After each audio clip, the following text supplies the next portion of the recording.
Selamat malam rekan-rekan, salam sejahtera, assalamualaikum warahmatullahi wabarakatuh. Yang kami hormati Pak dosen, Bapak Dr. Isnaini Muhammad Pak Isnaini, semoga selalu, semoga semua sehat. Yang saya banggakan rekan-rekan satu kelas.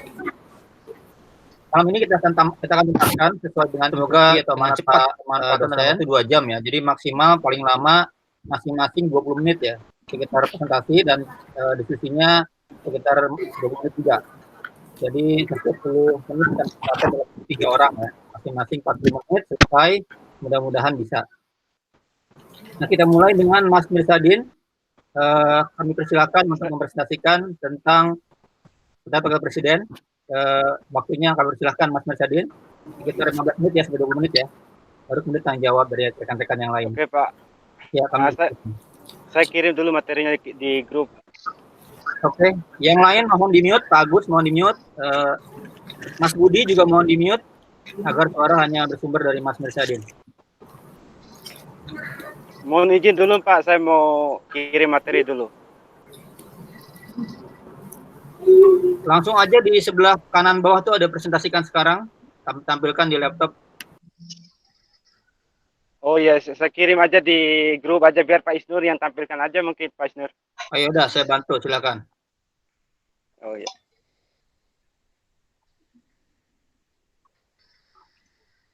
Wis. Oke. Terima grup mana, Mas?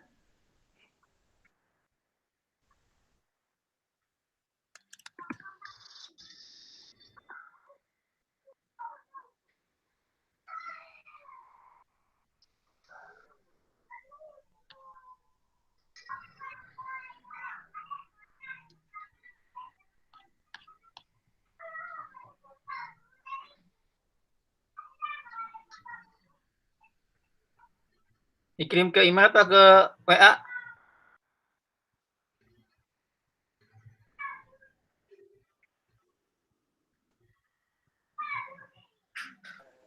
Grup ini mata kuliah. Ya, silakan dikirim, Pak.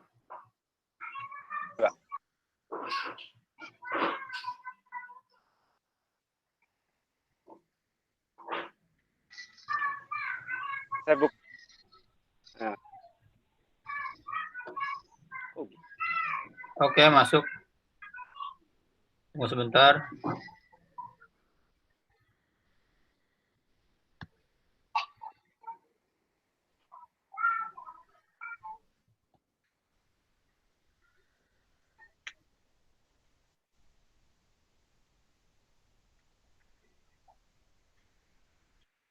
Sebentar saya setup dulu PowerPoint-nya. Mas Rudi mungkin bisa dikirim juga Mas filenya atau disiapkan presentasinya nanti. Jadi nanti nggak repot lagi. Ya, sudah saya siapkan. Oke.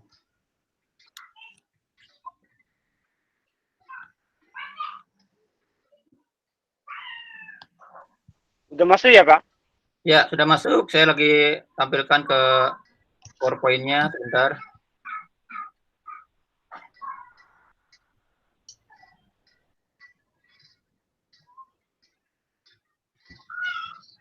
Ya, silakan Mas Mirsadin. Ini sudah saya tampilkan di layar. Silakan Mas Mirsadin. Tampilkan.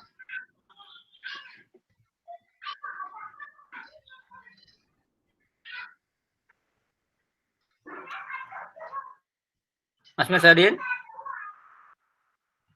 Halo? Mas Mirsadin, halo?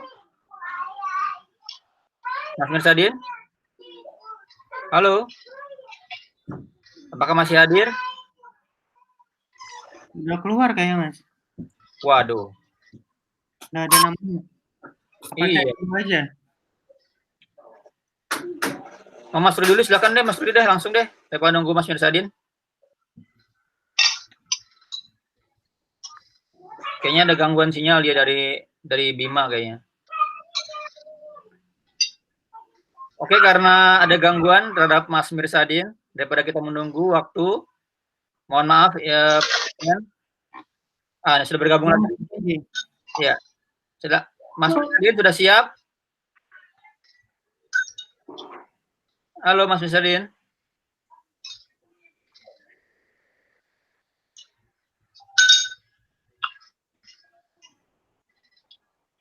Mas Mirsadin? Halo?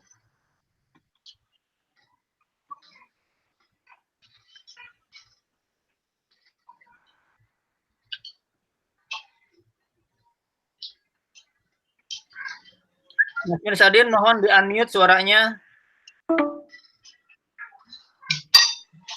Halo, dengar suara saya, Pak? Nah, oke, sekarang baru terdengar. Sudah siap? Oke, maaf, Pak. Sudah Oke, siap? oke. Siap, Pak. Oke, sebentar saya presentasikan dulu ya. Oke, siap, Pak. Oke, silakan Mas Mirsadin.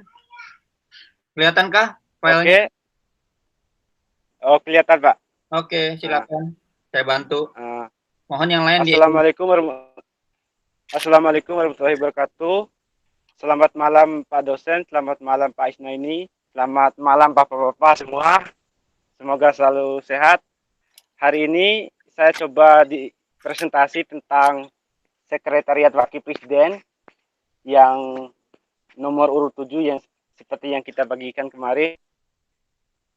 Di 7 pokok pikiran Logeman seperti yang kita presentasi dahulu kemarin, kita tahu bahwa Logeman adalah seorang pakar hukum tata negara. Mungkin saya langsung saja Pertama, siapa pembentuk lembaga Sekretariat Wakil Presiden? Sekretariat Wakil Presiden berdasarkan sejarah ketatanegaraan di Indonesia bahwa Sekretariat Wakil Presiden RI dibentuk sejak dilantiknya Muhammad Hatta sebagai Wakil Presiden bersama Insinyur Soekarno pada tanggal 18 Agustus 1945 yang merupakan awal berdirinya pemerintahan Republik Indonesia. Sekretariat Wakil Presiden kedudukannya berada di bawah koordinator Sekretariat Negara yang bertugas memberikan dukungan pelayanan kepada Wakil Presiden RI.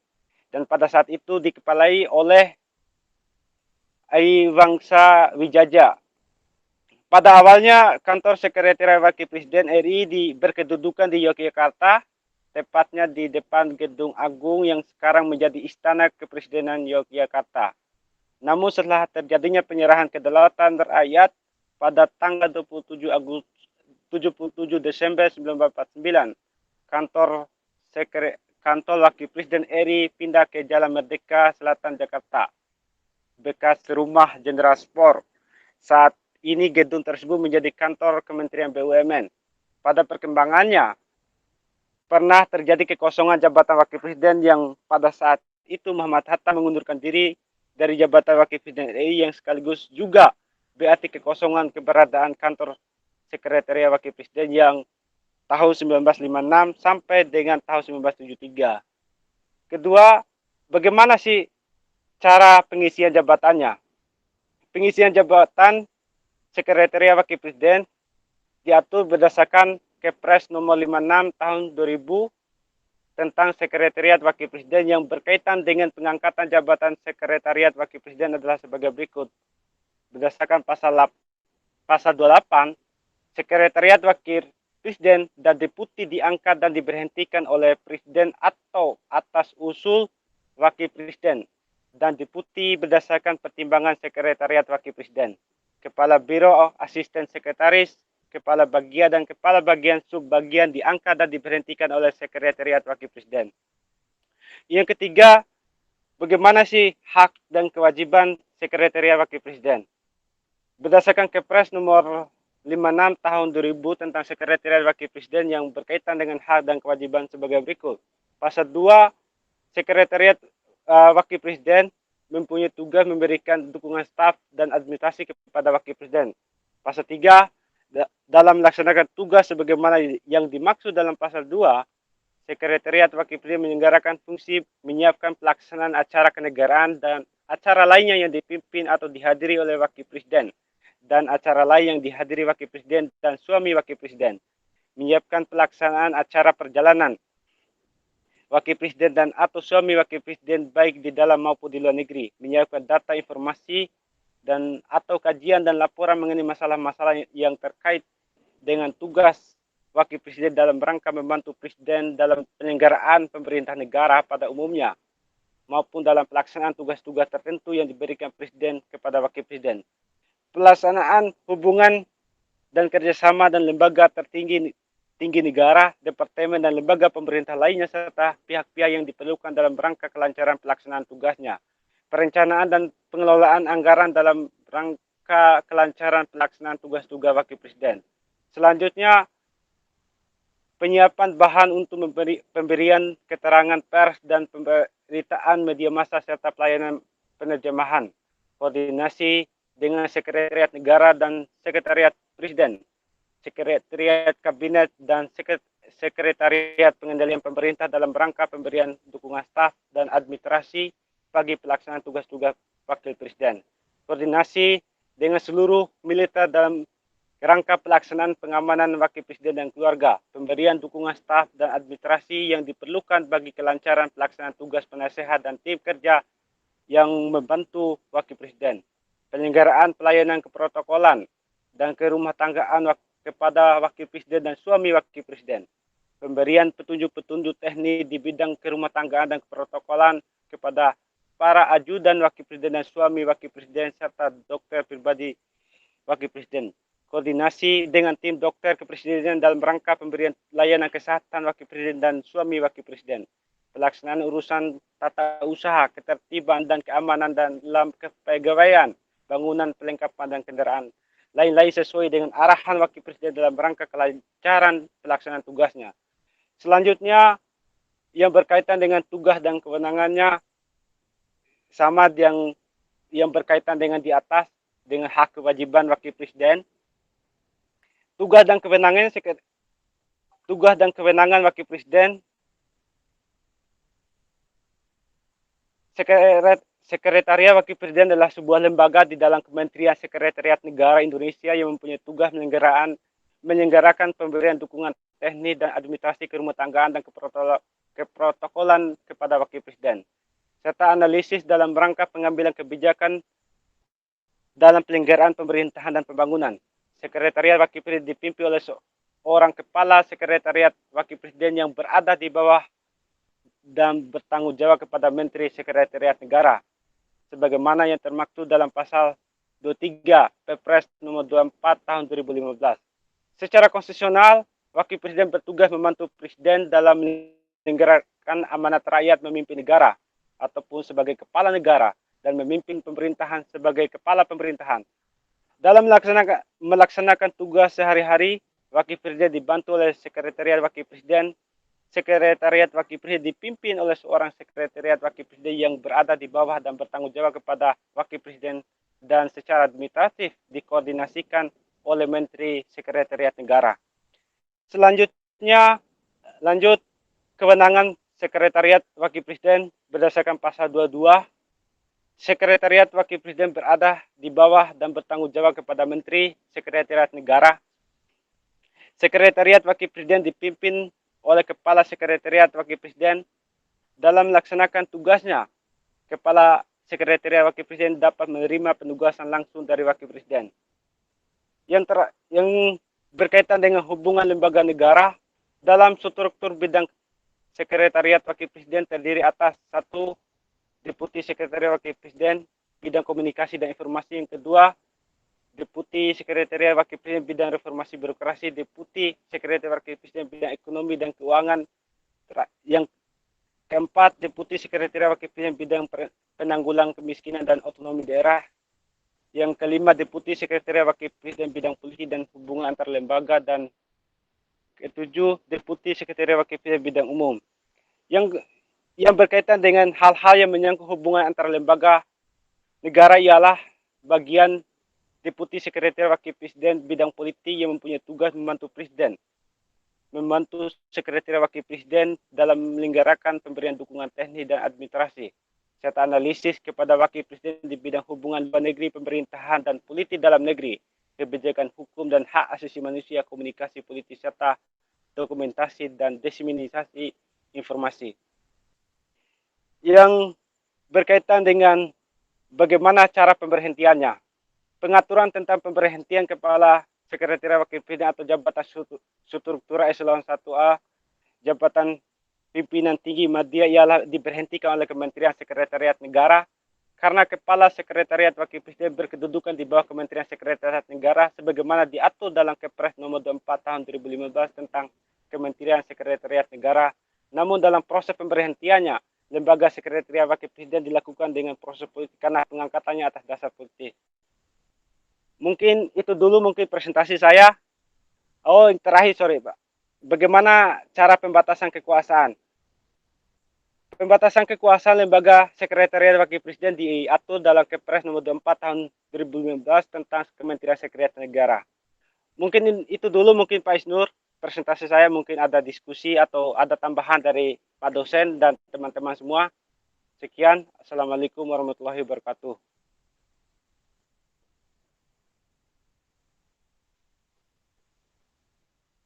Halo? Terima kasih Mas Misadin atas presentasinya. Semoga rekan-rekan tadi mendengarkan dengan seksama dan cukup jelas suaranya ya. Ada tambahan lagi Mas Misadin? Informasi lainnya sebelum kita buka tanya jawab? Ada tanggapan dari yang lain? Mungkin itu dulu Pak Isnur. Mungkin ada tambahan atau masukan dari Pak dosen Isna ini. Oke. Sebelum kita ke Pak dosen, mungkin silahkan rekan-rekan, Mas Budi, Mas Rudi, Mas Firdaus, Mas Agus, Mas Waldin, Mas Solid, ada tanggapan? Kami persilakan, ada pertanyaan juga ditujukan kepada Mas Misadin. Atau mungkin ada tambahan data, tambahan informasi, dipersilakan. Siapa yang mau silakan menanggapi. Mohon izin Mas Isnur. Monggo Mas Solid. Di sini saya mau melengkapi dari presentasi dari Pak Misadin terkait dasar hukum dibentuknya Sekretariat Wakil Presiden. Itu sudah dirubah berdasarkan Perpres 31 tahun 2005 yang mencabut Perpres yang Kepres tentang Sekretariat Wakil Presiden. Dan terakhir sudah ditetapkan berdasarkan Perpres nomor 31 tahun 2020 tentang Kementerian Sekretariat Negara. Jadi baru saja ditetapkan tahun 2020 itu organisasi Kementerian Sekretariat Negara juga termasuk dalamnya Sekretariat Wakil Presiden seperti itu. Ya. Terima kasih Mas Solid. Mungkin Mas Misadin ada tanggapan? Oh iya. Terima kasih Mas Solid. Itu dampaknya apa ya Mas Khalid ya terhadap ya itu mungkin maaf Pak. Jadi untuk organisasi Sekretariat Wakil Presiden ini di bawah Kementerian Sekretariat Negara gitu. Jadi merupakan unit eselon 1 yang merupakan termasuk dalam satu organisasi di Kementerian Sekretariat Negara. Seperti itu Mas Isner. Oke. Terima kasih informasinya. Tadi juga Mas Misadin juga menyampaikan ya ini di bawah Kemensesnek ya, cuman kurang jabatan atau levelnya gitu ya. Kurang detail. Oh, sama aja mungkin di regulasi lama juga Pak Olid. Masalah kedudukan. Ya, cuman tadi kurang jelas pada posisi seperti apa. Mas Olid tadi menyampaikan lebih dia langsung pada posisi jabatan tertentu ya. Lebih jelas lagi. Terima kasih Mas Olid masukannya. Sungguh informasi berharga buat kita bersama. Kan ada yang lain mau menambahkan?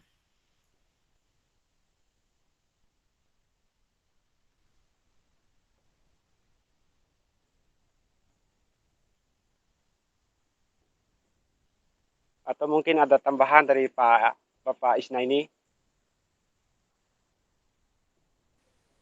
Lanjut dulu aja. Ya, Mas Budi, Mas Agus, Mas Rudi. Lanjut aja Mas. Saya bertanya dong Mas Misadin. Ini kok sedemikian lama ya kelembagaan Sekretariat Presiden, tapi dasar hukum atau penjelasan terdetail kok baru tahun 2000 ya. pertanyaannya, Indonesia sejak 45 merdeka itu sampai tahun 2000 itu kok kenapa sampai kira-kira nggak punya landasan hukum lembaga yang membantu wakil presiden gitu.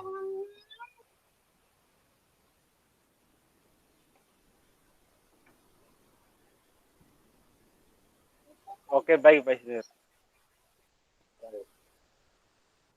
Silakan Mas dijawab Mas.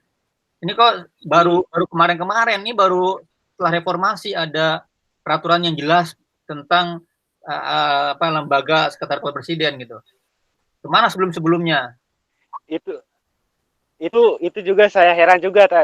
Saya cari-cari informasi juga tentang sekretariat wakil presiden juga, Pak Isnur. Kok baru tahun 2000 untuk regulasinya, sedangkan menurut saya memang di pembentukan sekretariat negara, kenapa tidak dibentuk regulasinya di tahun setelah Indonesia merdeka?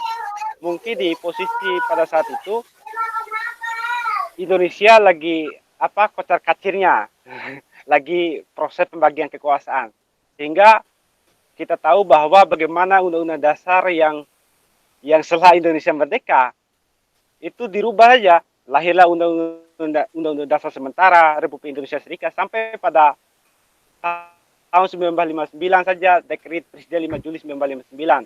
Itu pun menandakan bahwa konsisten seluruh pemerintah negara yang pada saat itu memang dalam konteks itu adalah di jabatan sekretaris negara tidak merancang peraturan tentang sekretaris negara. Mungkin hanya itu saja mungkin Pak Isnur. Iya, jadi semacam saya ini juga ya, situasi politik ya. Jadi ya, presiden itu kayak terlalu kuasa sehingga nggak ngasih porsi sama wakil presiden tuh ya. Satu lagi Mas Mesri, dari saya pertanyaannya, apakah di zaman Pak Jokowi, kan Pak Jokowi membentuk kantor staf presiden, KSP ya, kepala staf presiden. Iya, Pak. Apakah kemudian sekretariat wakil presiden masih terpisah atau sudah bergabung ke KSP sekarang? Karena saya dapat informasi dari orang KSP kemarin ketika rapat bersama, mereka bilang kami juga melayani wakil presiden gitu. Silakan Mas Mesadin. Oke.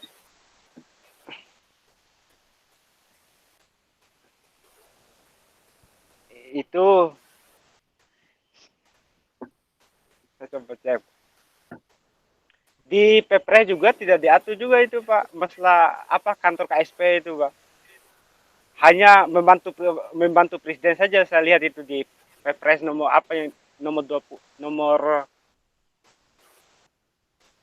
nomor 31 tahun 2020. Mungkin Pak Holid mungkin bisa jawab itu Pak. Silakan, ada yang membantu. Saya sungguh belum baca, belum tahu soal ini, jadi pengen mendengarkan juga.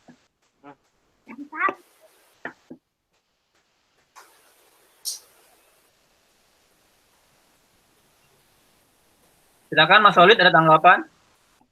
Mas Valdin, Mas Budi? Tidak ada? Tidak ada, Pak.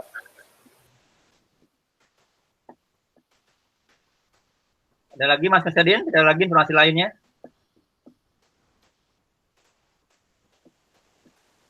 Kalau tidak ada, mungkin kita mohon petunjuk, mohon informasi dan pengetahuan dari Pak dosen. Mudah-mudahan bisa membantu dan membuat terang istilah ini ya, istilah kelembagaan ini ya. Kami mohon petunjuknya Pak dosen, Pak Isnaini, semoga berkenan. Baik, terima kasih atas presentasinya Mas Isnur dan Mas Sudin. Satu hal yang menarik tadi ketika ditanyakan sekretariat wakil presiden itu muncul baru belakangan. Iya Pak. Karena memang dominasi presiden itu sangat kuat pada era Soekarno, pada era Soeharto, tapi kemudian mulai sejak Megawati mulai dipikirkan adanya pemisahan kekuasaan antara presiden dan wakil presiden. Artinya sejak wakil presiden dipegang atau dijabat oleh Megawati, dibutuhkan adanya kewenangan khusus bagi wakil presiden. Nah, ini dicantumkan dalam buku saya, jabatan wakil presiden menurut hukum tata negara di Indonesia. Kedua, nampaknya wakil presiden masih dianggap secara politis hanya sebagai dalam tanda kutip ban serep. Apalagi yang sekarang ini terjadi. Nah, kedepannya ini tidak boleh terjadi seperti ini. Karena bagaimanapun jabatan kedua terpenting di Republik Indonesia ini wakil presiden. Ini yang mungkin bisa dieksploitasi ke depan untuk bahan tesis kalian. Nah, selanjutnya saya mohon bagi peserta badan pemerintahan, badan negara dan badan pemerintahan, semua lampiran, semua tugas, semua makalah itu dikirimkan melalui email sebagai bahan untuk penilaian saya.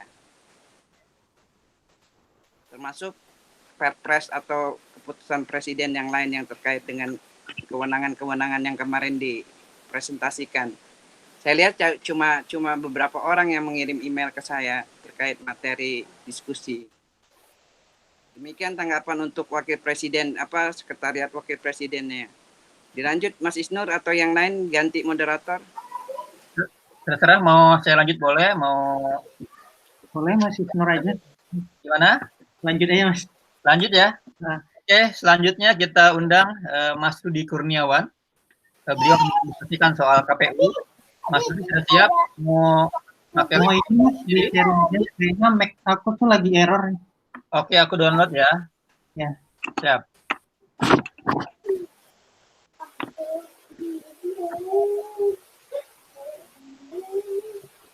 Bentar, tunggu. Saya kondisikan dulu filenya supaya...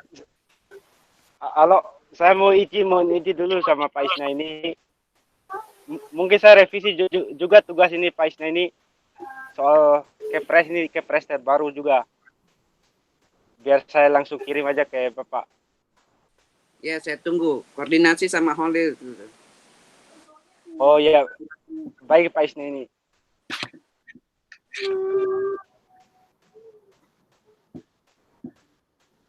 Silakan Mas Rudi, saya sudah tampilkan di layar.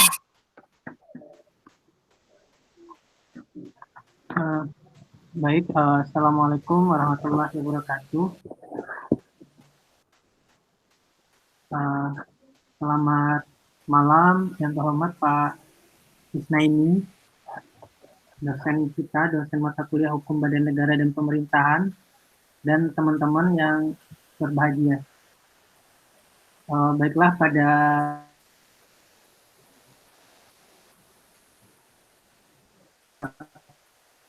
presentasi kali ini saya akan menjelaskan terkait dengan pembentukan KPU. Pada dasarnya, dasar pembentukan suatu lembaga atau komisi pemilihan umum itu ada di pasal 22E ayat 5 Undang-Undang Dasar 1945. Tapi secara khusus yang merujuk bahwa keberadaan komisi pemilihan umum itu adalah pada pasal 8 Undang-Undang 3 tahun 99, yaitu tentang pemilihan umum. Kemudian secara institusional KPU itu pembentukan KPU sesuai dengan keputusan presiden ada beberapa periode sejak nomenklatur penamaannya dengan nama KPU, yaitu 1999 2001, 2001 2007, 2007 2012, 2012 2017 dan 2017 2022. Yang KPU periode pertama ini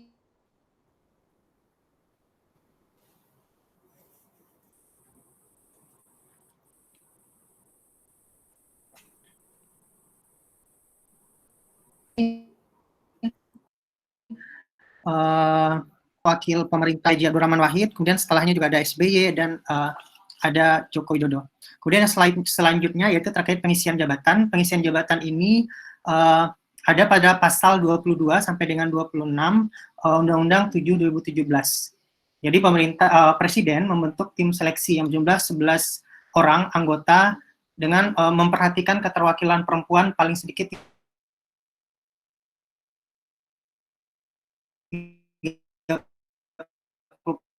Jadi beda sama aturan sebelumnya, sebagai basis pedoman dasar hukum untuk pelaksanaan pemilu serentak, itu ada keterwakilan perempuan 30% minimal. Kemudian tim seleksi ini membantu Presiden untuk menetapkan calon anggota KPU yang akan diajukan kepada DPR gitu ya.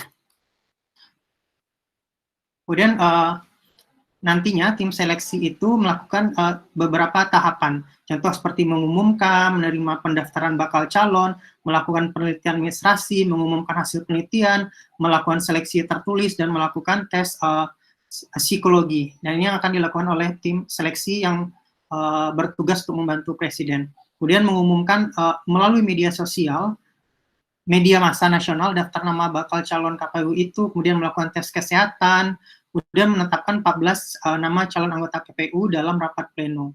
Nah, nantinya 14 nama ini anggota KPU disampaikan kepada Presiden. Kemudian Presiden mengajukan 14 nama calon anggota KPU kepada DPR paling lambat 14 hari terhitung sejak diterimanya berkas calon anggota KPU. Kemudian selanjutnya ini pada tahapan di DPR, pemilihan anggota KPU di DPR dilakukan dalam waktu paling lama 30 hari kerja. Kemudian DPR menetapkan 7 nama calon anggota KPU berdasarkan urutan peringkat teratas dari 14 nama yang diajukan tadi. Kemudian kalau nggak ada yang terpilih, kemudian meminta Presiden untuk mengajukan kembali dalam waktu paling lama 14 hari. Nah, ini prosesnya sampai kemudian DPR menyampaikan kepada Presiden nama calon anggota terpilih. Ini ada tahapan-tahapannya pada pasal 22 sampai 26 tadi. Kemudian selanjutnya pada tahapan terakhir Presiden mengesahkan calon anggota KPU terpilih yang disampaikan oleh DPR paling lambat 5 hari kerja terhitung sejak diterimanya nama anggota KPU terpilih. Nah, pengesahan calon anggota KPU terpilih ditetapkan dengan kepres. Jadi kalau kita lihat tadi sudah ada kepres-kepresnya. Kalau di atas tadi yang mana per 5 tahun ditetapkan sesuai dengan keputusan Presiden. Kemudian kewajiban KPU itu ada di pasal 14. Pasal 14 diantaranya yang pasti melaksanakan semua tahapan penyelenggaraan pemilu, memperlakukan peserta pemilu secara adil dan setara, menyampaikan semua informasi penyelenggaraan pemilu, melaporkan pertanggungjawaban. Ini pasti lembaga karena pakai APBN pasti harus melaporkan pertanggungjawaban penggunaan anggaran, dan mengelola, memelihara, dan merawat arsip, kemudian mengelola barang inventaris KPU, menyampaikan laporan periodik kepada Presiden dan DPR, membuat berita acara pada setiap rapat pleno KPU. Kemudian menyampaikan laporan penyelenggaraan pemilu kepada Presiden dan DPR, kemudian melaksanakan putusan Bawaslu mengenai sanksi itu, menyediakan data hasil pemilu secara nasional, melakukan pemutakhiran dan pemeliharaan data pemilih, melaksanakan putusan Dewan DKPP, kemudian melaksanakan kewajiban lain sesuai dengan ketentuan perundang-undangan. Kemudian ada pada selanjutnya mengenai tugas. Kalau tugas ini ada di pasal 12, ada banyak sekali tugasnya, dan dijelaskan pada pasal 12 ini, yaitu merencanakan program dan anggaran, serta menetapkan jadwal, menyusun tata kerja KPU, KPU Provinsi, KPU Kabupaten, PPK atau Panitia Pemilihan Kecamatan, PPS, Panitia Pemungutan Suara, KPPS, Kelompok Penyelenggara Pemungutan Suara, dan PPLN, Panitia Pemilihan Pemilu Luar Negeri, ya, dan KPPSLN. Kemudian menyusun peraturan KPU untuk setiap tahapan pemilu dalam bentuk peraturan KPU, mengkoordinasikan dan menyelenggarakan, mengendalikan, memantau semua tahapan pemilu. Jadi fungsi Wasdalbinnya, kemudian menerima daftar pemilih dari KPU Provinsi, memutakhirkan data pemilu, kemudian membuat berita acara dan sertifikat rekapitulasi hasil perhitungan suara, mengumumkan calon anggota DPR, menindaklanjuti dengan segala putusan Bawaslu. Ini cukup banyak sih ya, cukup banyak karena Undang-Undang 7 2017 ini untuk mengakomodir 3 undang-undang sebelumnya. Jadi seakan-akan 3 undang-undang itu disatukan dalam satu peraturan. Jadi pasal-pasal di Undang-Undang 7 2017 ini cukup padat ya, karena menyatukan Undang-Undang 15 2011, Undang-Undang 8 2012, Undang-Undang 42 2008. Kemudian selanjutnya kewenangan, yaitu pasal 13, yaitu menetapkan tata kerja KPU, KPU Provinsi, KPU Kabupaten Kota, PPK, menetapkan peraturan KPU, menetapkan peserta pemilu, menetapkan dan mengumumkan hasil rekapitulasi perhitungan secara tingkat nasional. Kemudian juga menerbitkan keputusan KPU untuk mengesahkan hasil pemilu dan mengumumkannya. Kemudian menetapkan dan mengumumkan perolehan jumlah kursi anggota DPR, anggota DPRD provinsi dan kabupaten kota. Dan di sini sudah dijelaskan dengan lengkap. Kemudian juga ada menetapkan standar serta kebutuhan pengadaan dan pendistribusian perlengkapan, membentuk KPU provinsi, KPU kabupaten kota, dan PPLN, yaitu di luar negeri, mengangkat dan membina dan memberhentikan anggota KPU provinsi, anggota KPU kabupaten kota, dan anggota PPLN. Ini menjatuhkan sanksi administratif, menetapkan kantor angkutan publik untuk mengaudit dana kampanye pemilu dan mengumumkan laporan sumbangan dan dana kampanye pemilu. Kemudian melaksanakan wewenang lain yang dalam penyelenggaraan pemilu sesuai dengan ketentuan perundang-undangan. Nah, selanjutnya mengenai hubungan sesama lembaga negara. Pastinya pada pasal 1 ayat 8 Undang-Undang 7 2017 dijelaskan bahwa KPU itu bersifat nasional, tetap, dan mandiri. Jadi KPU itu sifatnya mandiri tanpa intervensi dari lembaga-lembaga negara lainnya. Kemudian hubungan KPU dengan DPR, DPD, dan Presiden adalah bahwa KPU memang diserahi tugas untuk menyelenggarakan pemilu guna memilih anggota DPR, DPD, serta Presiden dan Wakil Presiden dan memilih anggota DPRD. Sebagaimana pasal 22E Undang-Undang Dasar 1945. Kemudian cara pemberhentian ini ada di pasal 37 sampai dengan 39. Ini ada kriterianya, ini kriteria pemberhentiannya dengan tidak hormat. Dengan tidak hormat ada kriterianya di bawah ini. Dengan penetapan sesuai ketentuan peraturan perundang-undangan dan verifikasi dari DKPP ya. Yaitu yang pertama pengaduan secara tertulis dari penyelenggara pemilu, peserta pemilu, tim kampanye, masyarakat, dan pemilih. Atau rekomendasi dari DPR.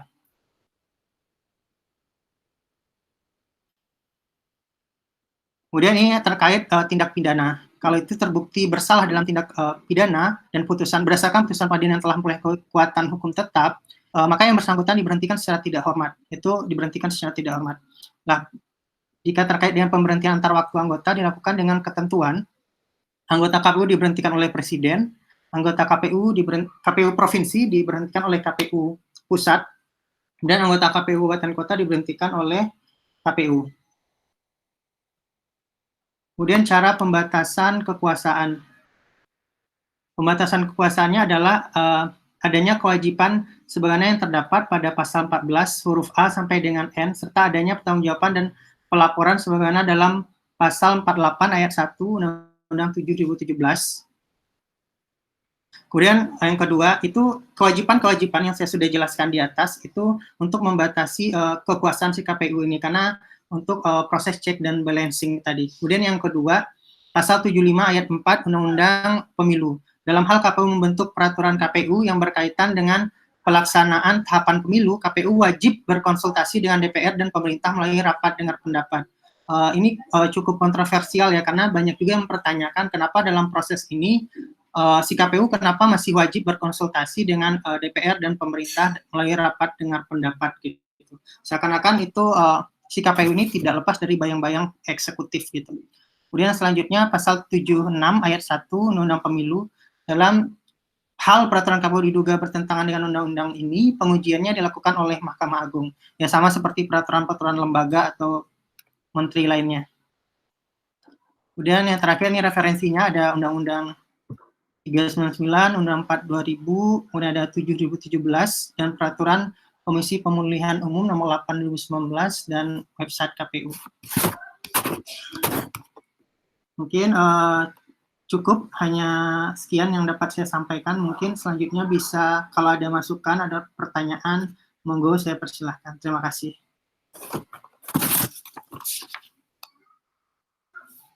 Ya, terima kasih Mas Rudi atas presentasinya yang cukup panjang. Ternyata memang KPU sangat detail ya peraturannya ya. Panjang, undang-undangnya terpanjang kan? Ya, karena setiap periode DPR diubah lagi. Terima kasih Mas Rudi. Silakan kalau jika ada yang bertanya atau kemudian menambahkan informasi, ini persilakan. Mas Valdin. Pak Isnur, mungkin saya ingin bertanya. Ya, silakan Mas. Mas Rudi, di mana kita ketahui bahwa penjelasan Pak Isnaini sebelumnya kan sudah membedakan ada namanya komisi dan ada namanya badan. Kenapa saat ini KPU ini sifatnya hanya sementara saja, sementara Banwaslu kan kita ketahui bahwa Banwaslu itu kerjanya sejalan dengan KPU, tapi Banwaslu itu merupakan badan, sementara KPU berupa komisi. Kenapa ada perbedaan di situ? Pak Rudi mungkin sudah bisa menanggapi. Silakan, Mas. Baik, terima kasih pertanyaannya, Mas. Tanggapi, silakan. Sebenarnya pertanyaan ini sama ketika kita menanyakan kenapa sih KPK namanya KPK, kenapa komisi gitu ya? Karena sementara Banwaslu kan dia sejalan gitu dengan KPU. Kenapa Banwaslu merupakan badan, sementara KPU itu merupakan komisi yang sifatnya ad hoc begitu? Kenapa harus ada perbedaan di situ?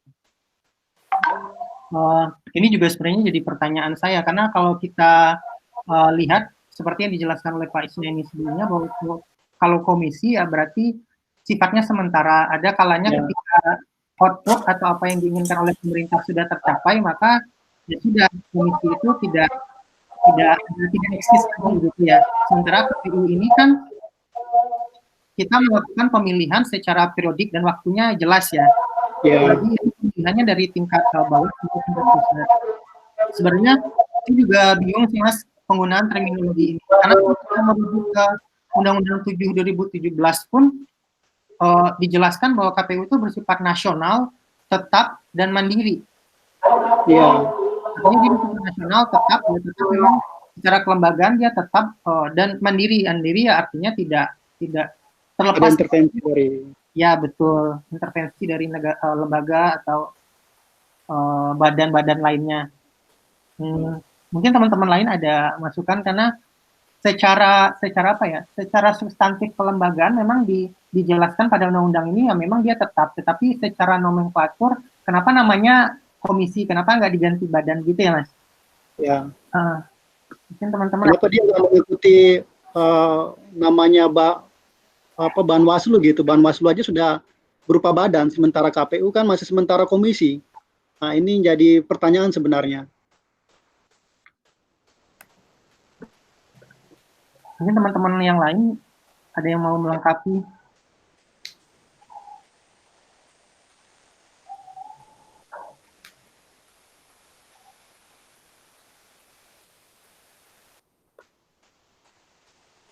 Ya, halo. Silakan, Mas Agus. Ya, kalau saya melihatnya seperti itu terkait nama.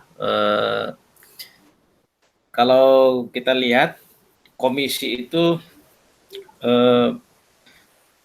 istilah komisi, ya, komisi itu berbeda dengan badan. Apakah istilah commission itu mengacu pada tugas dan kewenangan KPU sebagai badan tertentu yang bekerja secara temporal, kendatipun masa waktunya 5 tahun. Jadi sebagai suatu komisi tugas khusus pada saat pemilihan umum, dan setelah selesai pemilihan umum selesai, tapi mereka juga dalam masa waktu itu mempersiapkan hal-hal berikut. Ya, Pak. Itu sederhana itu. Kalau Banwaslu sifatnya bagaimana ya, Pak? Apakah dia bersifatnya perperiodikah atau dia hanya sebatas badan negara tapi tugas pokok fungsinya itu sama seperti KPU? Maksudnya saya belum dapatkan jawaban begitu. Kenapa harus ada perbedaan sementara sistem kerjanya kan hampir-hampir sama ya? Saya juga jujur sih bingung, karena kalau kita lihat rujukan si komisi ini kan dari undang-undang ya. Jelas undang-undang. Kalau yang terbaru kan ada Undang-Undang 7 2017. Kalau yang sebelumnya yang Undang-Undang tahun 99 itu ya. Memang namanya Komisi Pemilihan Umum. Beda kalau seperti dulu, beberapa komisi kan pasti rujukan dasar hukumnya pasti Kepres ya. Sementara ini Komisi Pemilihan Umum itu rujukannya undang-undang, dan Bawaslu ini juga undang-undang. Jadi ada KPU, ada Bawaslu, ada DKPP. Dan memang fungsi tiga lembaga ini tidak bisa dipisahkan sih. Tadi apa bedanya KPU sama Bawaslu ya? Bawaslu lebih ke fungsi penindakan, nanti apa keputusan si Bawaslu ini terkait sanksi administratif, maka si KPU ya harus menjalankan. Ya ada hubungan apa ya? Hubungan kelembagaan sebagai lembaga yang berkaitan dengan proses pemilihan umum gitu sih. Ya. Jadi Pak Isnur Berarti kalau kita bisa mengambil kesimpulan Bawaslu itu bersifat periodik juga ya? Jadi kalau kita lihat sejarahnya kan sebenarnya dulu kan nggak ada istilahnya Panwaslu. Panwaslu ini kan baru ada itu pada tahun 1982. Ya, karena tahun 2 itu ada Panwaslak istilahnya ya. Karena ada Distrust tahun 77 itu kan pemilu itu benar-benar didominasi sama Golkar dan ABRI. Jadi ada Distrust yang luar biasa besar di sana, dan 82 dibentuklah Panwaslak gitu. Dan dulu kan juga KPU juga di bawah Kemendagri. Dulu kan istilah-istilah itu ada istilahnya lembaga pemilihan umum, bukan independen kayak sekarang. KPU yang independen sekarang itu kan setelah reformasi kan. Nah di tahun 2003 lah kemudian ada pelepasan. Jadi ada di nomor 2003 itu ada semacam Panwaslak itu dipisahkan di lembaga badan ad hoc dari KPU gitu. Iya. Nah dikuatkanlah oleh Undang-Undang 2007. Jadi tentang penyelenggaraan pemilu ya, di mana sebuah lembaga tetap bernama Bawaslu gitu. Oke. Bawaslu juga sama, strukturnya sampai level daerah juga kan? Desa, iya sampai desa. Gitu. Ya sama, dia ada sekretariat jenderalnya juga. Iya. Iya gitu. Sebenarnya lebih ke nomenklaturnya sih Mas yang ditanyain Valdin, kenapa nggak Badan Pemilihan Umum? Nah, begitu tuh. Kenapa nggak Badan Pemilihan Umum? Yang pentingnya sebenarnya ini kan KPU tadi Mas jelaskan ini dari Undang-Undang Dasar. Apakah yang dimaksud di Undang-Undang Dasar itu adalah KPU yang ini? Nah, itu dia Pak. Bukan, maksudnya di Undang Dasar nggak bicara terkait KPU sih Mas. Dia lebih ke penyelenggara. Nah, kalau yang KPU itu di undang-undang ya. Iya. Kalau lebih kaknya kecil ya. Iya. Ya, silakan mungkin demikian Pak. Ya, terima mungkin kasih. ada yang lain. Silakan yang lain.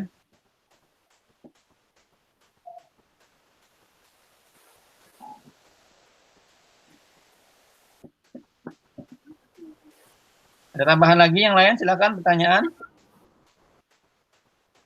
Nurul Fauzia ini siapa ya Pak? Kok ada cewek di kelas kita? Mas Dada kayaknya, Mas Firdaus kayaknya. Iya, Pak Firdaus. Ya. Ini Mas Firdausnya aneh-aneh aja namanya nih. Untung Mas Budi udah ganti nama sekarang.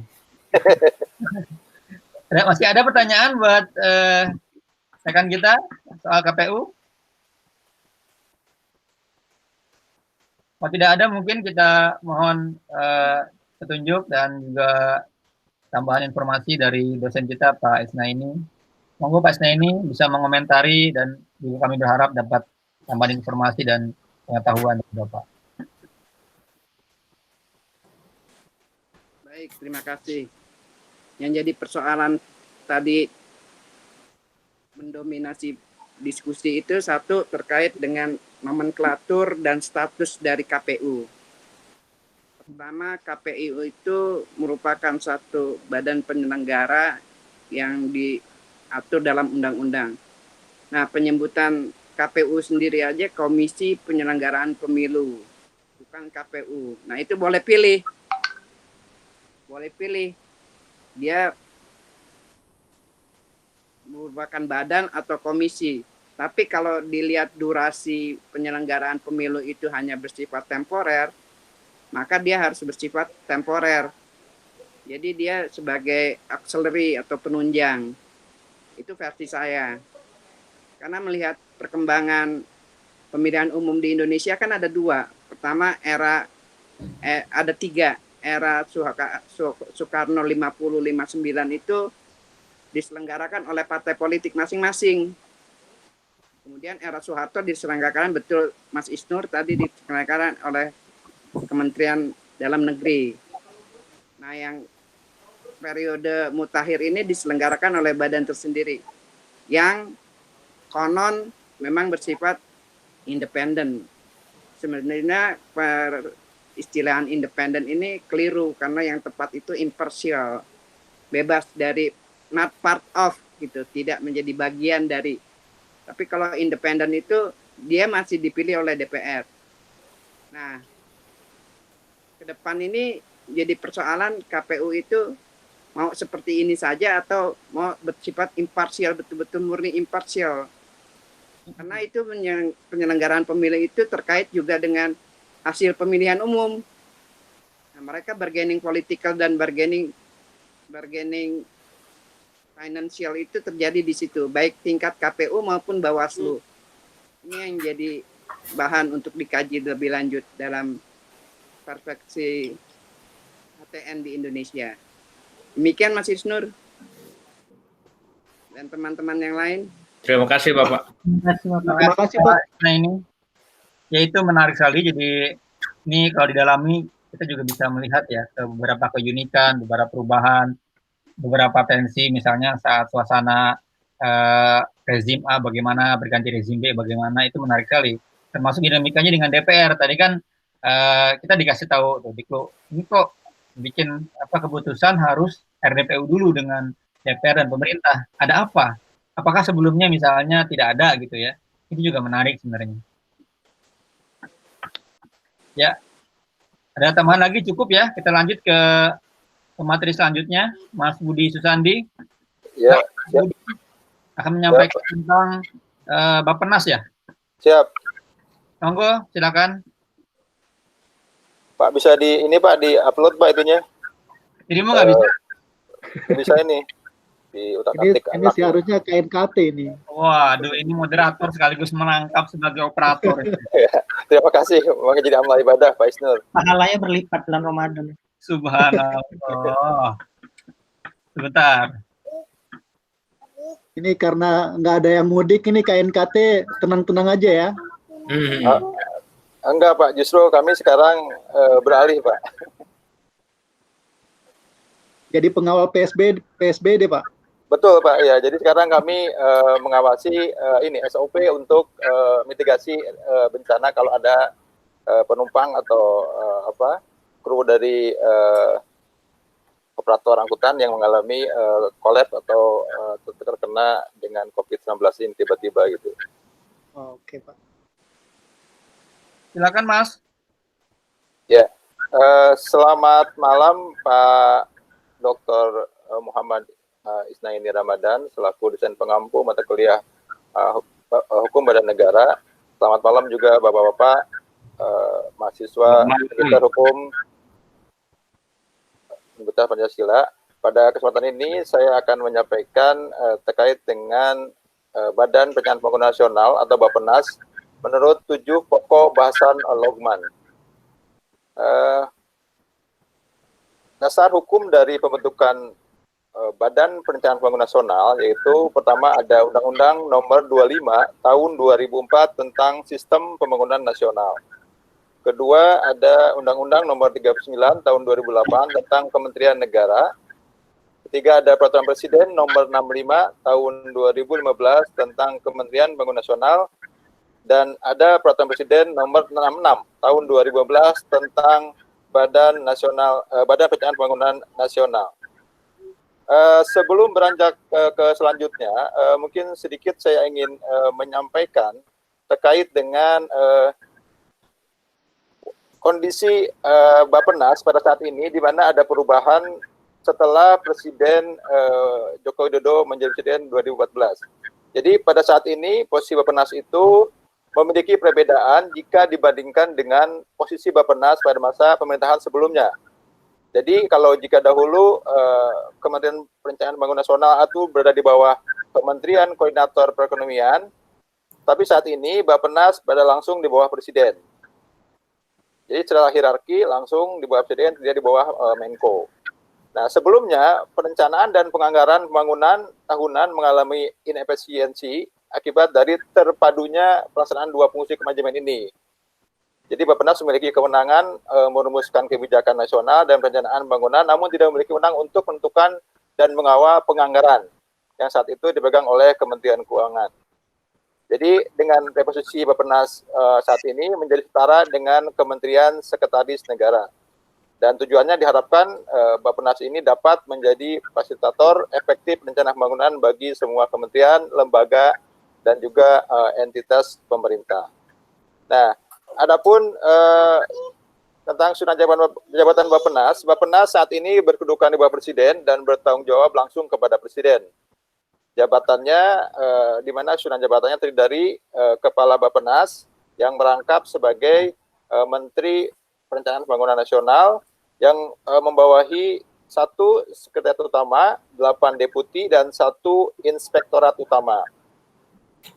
Kemudian cara pengisian jabatan pejabat atau jabatan, jadi karena Bappenas ini dikepalai oleh seorang menteri, maka saat ini terdapat dalam pasal 22 Undang-Undang 39 tahun 2008 tentang Kementerian Negara, di mana disebutkan yang ayat 1, menteri diangkat oleh Presiden, ayat 2, untuk diangkat menjadi menteri, seseorang harus memenuhi persyaratan sebagai berikut. Huruf A yaitu warga negara Indonesia, huruf B bertakwa kepada Tuhan Yang Maha Esa, huruf C setia kepada Pancasila sebagai dasar negara, Undang-Undang Dasar Negara Republik Indonesia tahun 1945, dan cita-cita proklamasi kemerdekaan. Huruf D, sehat jasmani dan rohani. Huruf E, memiliki integritas dan kepribadian yang baik. Dan huruf F, tidak pernah dipidana penjara berdasarkan putusan pengadilan yang telah memperoleh kekuatan hukum tetap karena melakukan tindak pidana yang diancam dengan pidana lebih dari 5 tahun.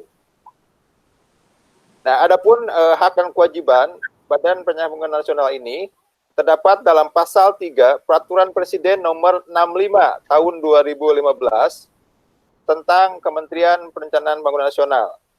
Di situ disebutkan bahwa kewajibannya yang pertama adalah merumuskan dan menetapkan kebijakan di bidang perencanaan pembangunan nasional, strategi pembangunan nasional, arah kebijakan sektoral, lintas wilayah, serta kerangka ekonomi makro yang mencakup gambaran perekonomian secara menyeluruh, termasuk arah kebijakan fiskal, kerangka regulasi kelembagaan dan pendanaan.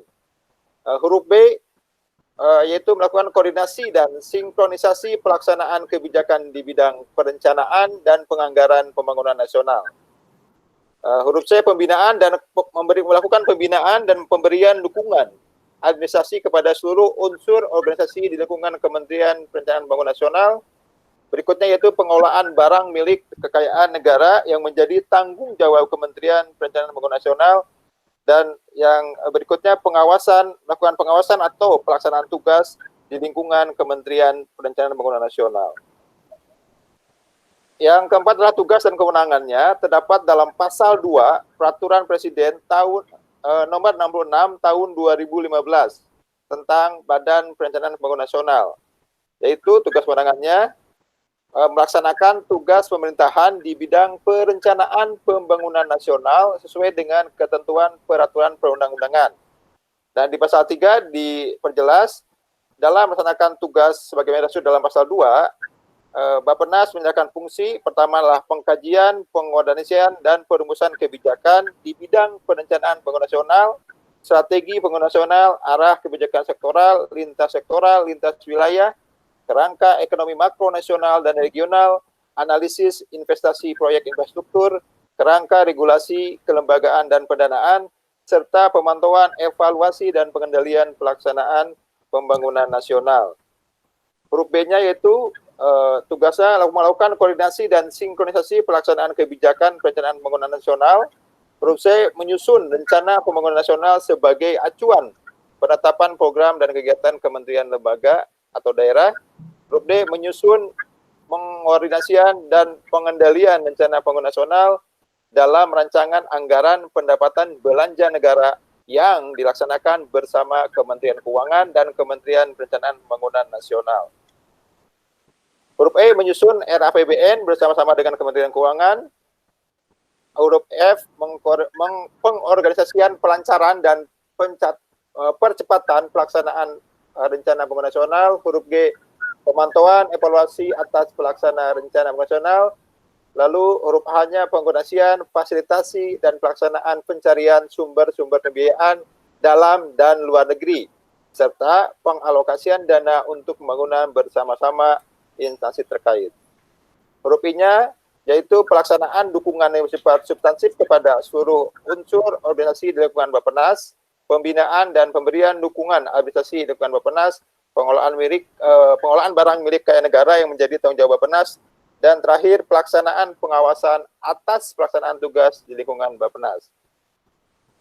Kelima yaitu hubungan antar lembaga atau jabatan, itu terdapat dalam pasal 25 Undang-Undang Nomor 39 Tahun 2015 tentang Kementerian Negara, yang di pasal 1 yaitu hubungan fungsional antara kementerian dan lembaga pemerintah non-kementerian dilaksanakan secara sinergis sebagai suatu sistem pemerintahan dalam negara kesatuan Republik Indonesia sesuai dengan peraturan perundang-undangan. Pasal 2, lembaga pemerintahan non-kementerian berkedudukan di bawah Presiden dan bertanggung jawab kepada Presiden melalui menteri yang mengordinasikan. Pasal 3, ketentuan lebih lanjut mengenai hubungan fungsional antara menteri dan lembaga pemerintah non-kementerian sebagaimana dimaksud pada ayat 1 dan 2 diatur dengan peraturan Presiden. Yang keenam, cara pemberhentian Kepala Badan Perencanaan Pembangunan Nasional terdapat dalam pasal 24 Undang-Undang Nomor 39 Tahun 2008 tentang Kementerian Negara, di mana di sana diatur tentang cara pemberhentian.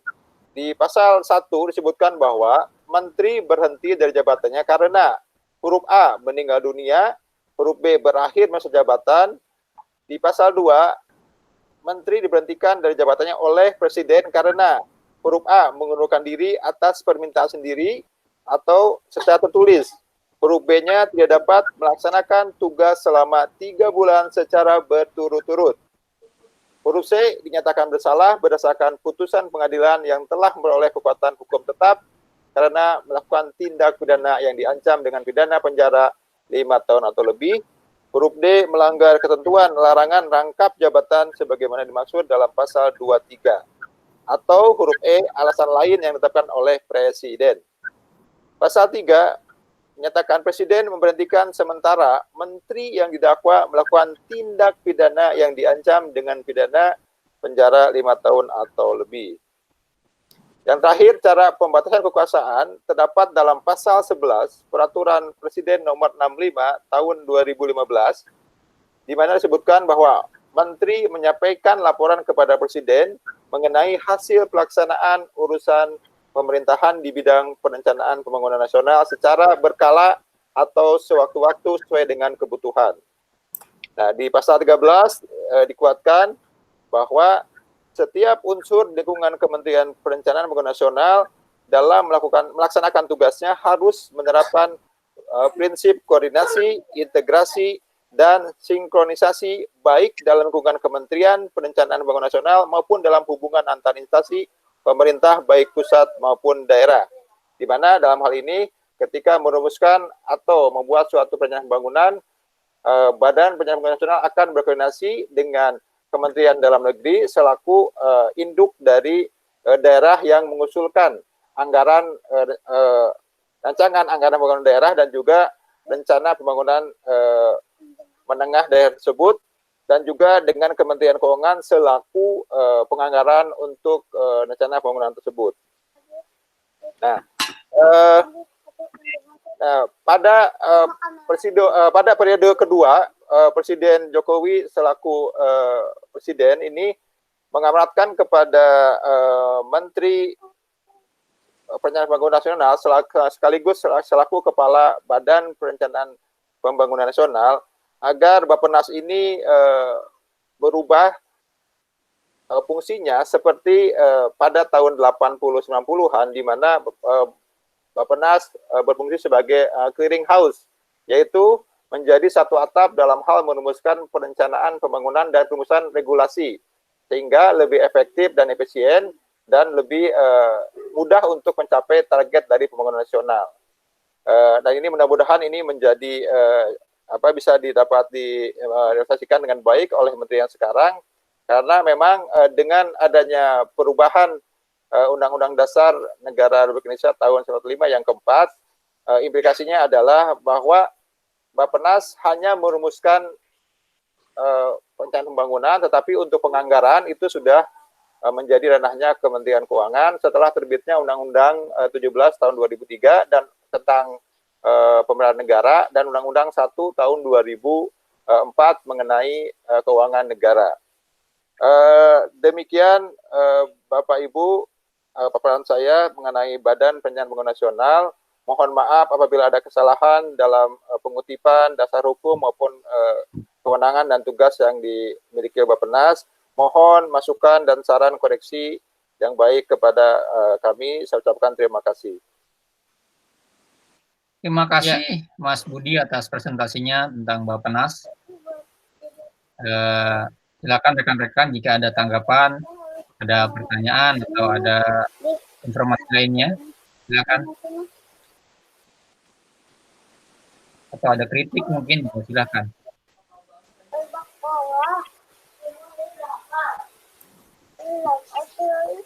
Saya Pak Isnur. Ya, monggo. Ya, Pak Budi, terima kasih presentasi Pak Budi. Ya. Siap Pak Agus, terima kasih Pak Agus. Detail Pak Budi. Ya, saya mohon penjelasan Pak Budi yang mendahului saya baca ini detail ya. Pak Budi, bagaimana peran Bappenas dalam konteks persiapan Kalimantan Timur ini, ibu kota negara? Menurut Pak Budi, apa mereka mempersiapkannya benar-benar berdasarkan riset yang benar?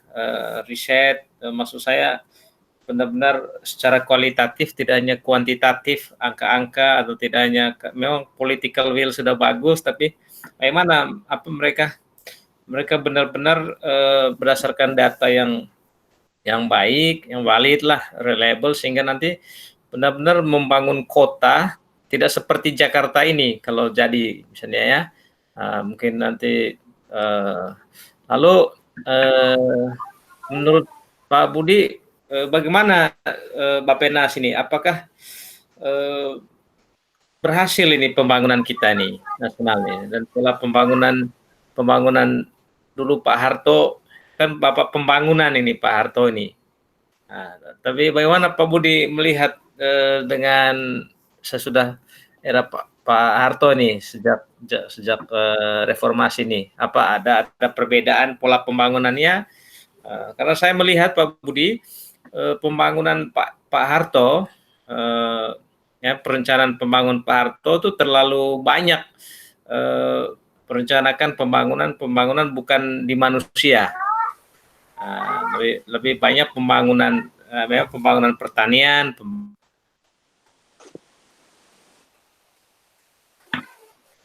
Silakan Mas Budi, silakan mohon tanggapan dari. Jadi Bagus. Ini kalau saya lihat ini pembangunan kita ini lebih banyak ke fisiknya. Pak Jokowi juga saya lihat memang 5 tahun pertama infrastruktur ya, itu seperti dari dulu kemana aja ya. Tapi saya melihat itu kurang di pembangunan manusianya. Petani kita ini disebut petani tetapi tidak punya kapabilitas, tidak punya kapasitas, misalnya menguasai mesin-mesin pertanian, teknologi pertanian, perikanan. Teman kita itu nangkap ikan itu Pak Mirsadin itu. Tapi bagaimana supaya penggunaan teknologi, supaya produktivitas ikannya ditangkap nih? Jangan-jangan uang negara ini habis untuk pembangunan yang nggak jelas nih Pak Budi. Tolong komentarnya Pak Budi, teman-teman. Ya. Nggak, pertanyaan Mas Agus, itu uang negara apa pinjaman? Ya kan, kalau pinjaman kan sudah Pak Harto udah clear ya. Indonesia IMF kan 1-0. Teman-teman coba lihat itu waktu Pak Harto tanda tangan pinjaman tahun 97 itu direktur IMF-nya lipat tangan itu, arogan sekali itu, masih lipat tangan. Jadi memang apa ya, kita ini kok bisa pinjam terus ya Pak Budi ya. Ya tapi bagaimana ya? Tolong Pak Budi komentarlah dulu, itu komentar saya itu saja Pak Budi. Silakan Mas. Ya baik Pak Dr. Agus, ini levelnya sudah level doktor ini. Jadi mungkin saya cuma hanya pendapat pribadi aja, mungkin mohon nanti dikoreksi oleh Dr. Muhammad Isna ini selaku Mampu dan juga Bapak-Bapak yang lebih kompeten daripada saya. Ya tadi terkait dengan masalah IKN, ibu kota baru di Kalimantan. Memang ini masih dalam hal pengkajian mendalam terkait dengan mau seperti apa bentuk nanti ibu kota negara di sana. Karena kita ada beberapa opsi yang dipilih oleh pemerintah. Yang pertama, pemerintah tidak mau nanti ibu kota negara kita tuh seperti Canberra. Di mana Canberra itu kan kalau kita lihat dia setelah pindah dari Sydney ke Canberra, ibu kota negara itu di Australia, maka jam 8 malam itu sudah gelap gulita gitu, tidak ada kehidupan. Nah, tidak ingin seperti itu juga. Atau yang kita juga tidak mau mungkin seperti memindahkan Jakarta ke sana, di mana menjadi nanti susah dikendalikan dan semrawut. Jadi mungkin ini Bappenas selaku perencana pembangunan sedang melakukan kajian lebih mendalam dengan kementerian terkait. Nah, walaupun saat ini memang penganggarannya ada di Kementerian Keuangan. Jadi nanti bagaimana konkretnya seperti apa nanti bentuk ibu kota negara itu akan dikoordinasikan dengan kementerian terkait. Jadi Bappenas ini hanya sebagai dirijen dari kementerian yang ada. Nah, terkait dengan masalah keberadaan calon ibu kota itu memang kalau kita lihat banyak setiap kementerian diminta kajiannya. Contohnya misalkan Kementerian Lingkungan Hidup dan Kehutanan, dia diminta kajiannya bagaimana di sisi lingkungan dan juga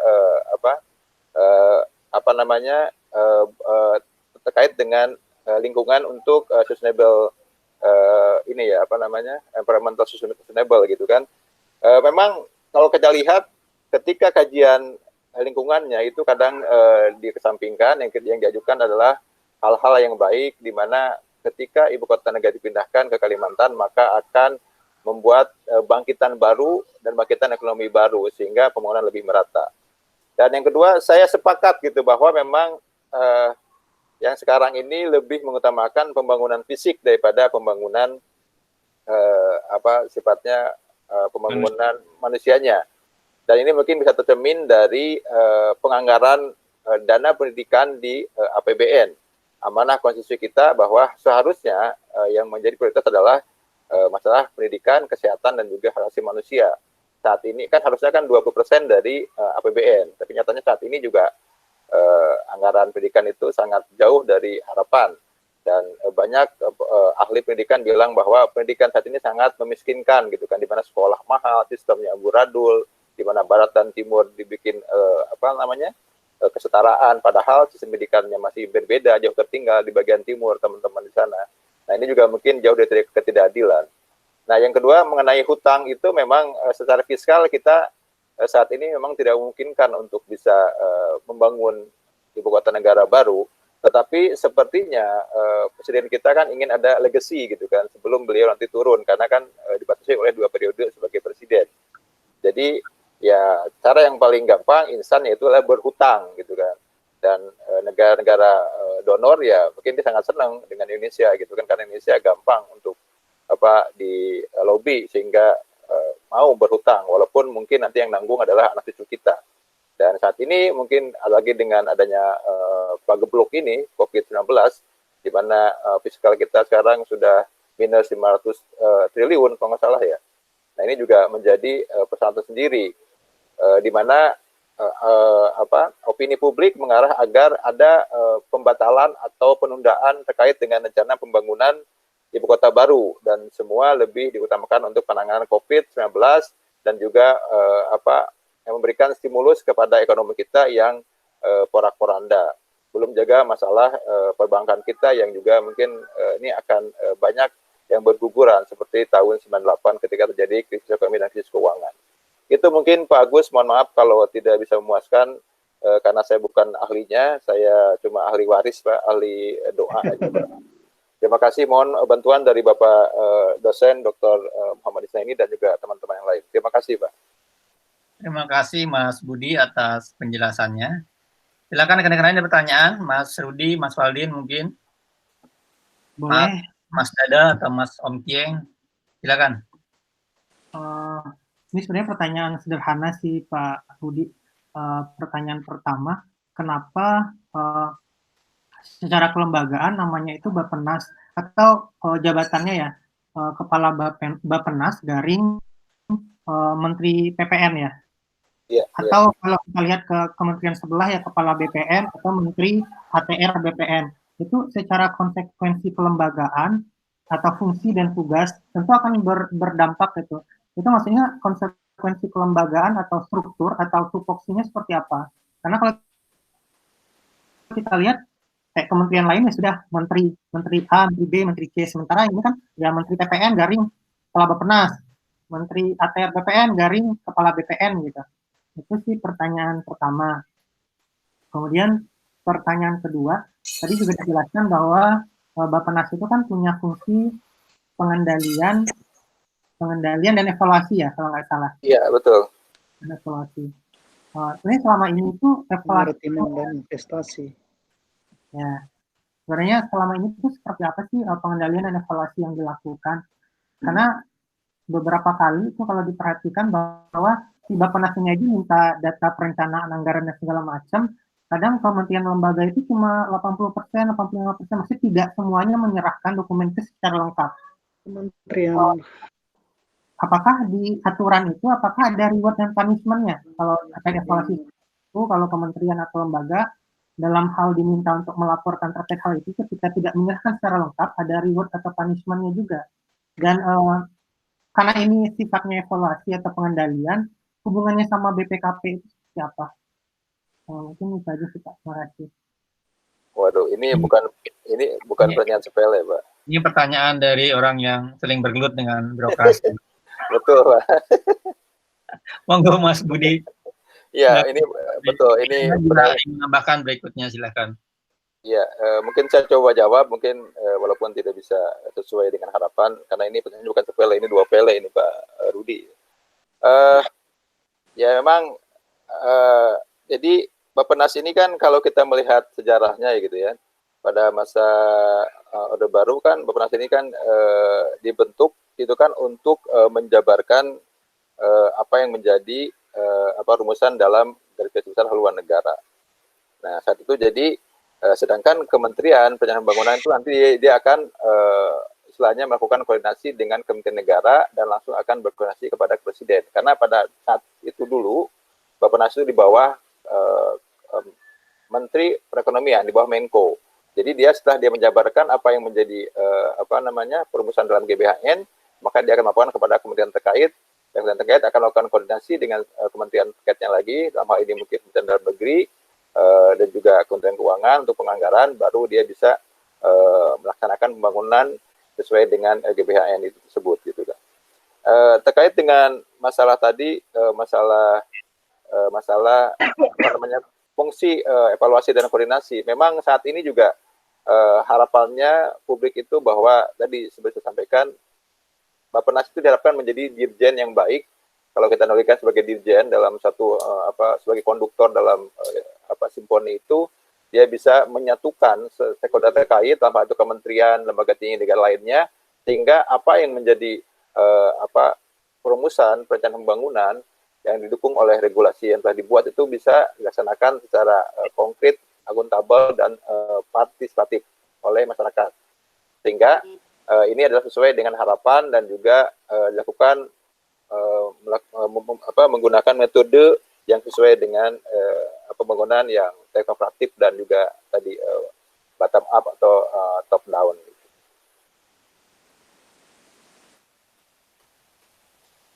Mungkin mohon menambahkan Pak dosen atau teman-teman yang lainnya, monggo. Silakan, rekan-rekan, jika ada tambahan. Pertanyaan penting adalah sebenarnya Pak Budi juga dari saya. Ini lanjut pertanyaan Mas Rudi ya. Istilah Bappenas ini apakah ada perubahan setiap zaman, Mas Budi? Apakah di zaman Pak Soeharto bagaimana, di zaman ini bagaimana, biar kita tahu politik apa yang sebenarnya di belakangnya, kepentingan apa di belakangnya, sehingga bagaimana kira-kira kehendak atau ritme perkembangan kelembagaan ini. Iya, ini, waduh, ini pertanyaannya lebih susah lagi ini. Ya, tadi mungkin ini memang ini apa namanya, kalau kita melihat lagi kepada tadi sejarah terkait dengan Bappenas, mungkin bisa nanti ditambahkan oleh teman-teman yang lain gitu kan. Kalau lihat Bappenas ini kan dulu kelembagaannya tadi, jadi apa, hanya fokus untuk pelaksanaan tugas yang tadi saya sebutkan, menjabarkan apa yang menjadi dituangkan dalam dari ketentuan haluan negara. Nah, jadi setelah ada perubahan Undang-Undang 1945, Undang-Undang Dasar 1945, di mana Bappenas sempat dipimpin oleh kepala yang tidak merangkap jabatan Menteri Negara pada masa Presiden Abdul Wahid, kalau nggak salah. Nah, itu, dan itu juga, nah baru saat Presiden Megawati dikembalikan menjadi tingkat kementerian merangkap jabatan. Nah, mungkin pada saat itu ya saya melihat ya, kalau mungkin mohon koreksi kalau ini. Jadi ketika zaman Megawati melakukan penggabungan antara kepala Bappenas dan juga dirangkap oleh Menteri Perencanaan Pembangunan Nasional, itu diharapkan ada efisiensi gitu kan, baik itu dari sisi apa namanya, penganggaran dan juga sistem kerja, sehingga lebih mudah dan lebih lebih konkret dalam hal pelaksanaannya. Karena mungkin dilihat perumusan kebijakan pembangunan nasional itu seolah-olah itu kayak seperti jalan di tempat. Dan diharapkan dengan tadi ada penggabungan badan dan kementerian terkait dengan perencanaan pembangunan nasional itu diharapkan lebih baik lagi. Nah itu, nah memang saya juga sependapat sih, memang betul secara setelah perubahan Undang-Undang Dasar Negara Republik Indonesia ini memang banyak implikasi yang dirasakan gitu kan, karena tidak ada lagi GBHN, maka yang ada adalah target pembangunan nasional yang disampaikan oleh pemenang Pilpres, di mana mungkin saya sependapat bahwa itu lebih bersifat komoditas politik. Jadi jargon politik itu dibuat semanis mungkin supaya bisa menarik simpati masyarakat agar menang dalam Pilpres tersebut. Dan itu akan sulit untuk diimplementasikan. Karena itu cuma hanya jargon yang sifatnya untuk populer saja gitu kan. Ya, kalau misalkan seperti dulu sebelum masa reformasi, ketika masih dalam ada GBHN, maka siapapun yang menjadi presiden, maka rancangan pembangunan nasional sudah ditetapkan oleh MPR sesuai dengan amanat dari konstitusi itu gitu kan. Dan itu menjadi lebih terarah, terukur, dan juga akuntabel dalam pembangunannya.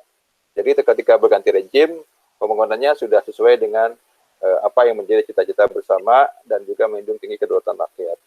Gitu Pak Isur, mohon maaf kalau tidak sesuai dengan harapan. Terima kasih. Terima kasih Mas Budi, luar biasa. Seru ya pembahasannya. Dalam ini. Ada tambahan lagi Mas Valdin, siapa yang mau komentari? Pak Budi, mungkin sedikit tanggapan Pak, sedikit pertanyaan ini. Ya monggo Pak, monggo. Di Lokmen kan secara jelas ada namanya tugas dan kewenangan Bappenas. Di pasal 3 ayat huruf H itu kan ada namanya pelaksanaan pencarian sumber-sumber pembiayaan dalam dan di luar negeri. Terkait masalah pencarian sumber ini, bagaimana sih hubungan Bappenas dengan Kementerian Koordinator Bidang Kemaritiman dan Investasi? Sementara kita ketahui kan yang selalu vokal di media saat ini kan selalu Kementerian Maritim dan Investasi.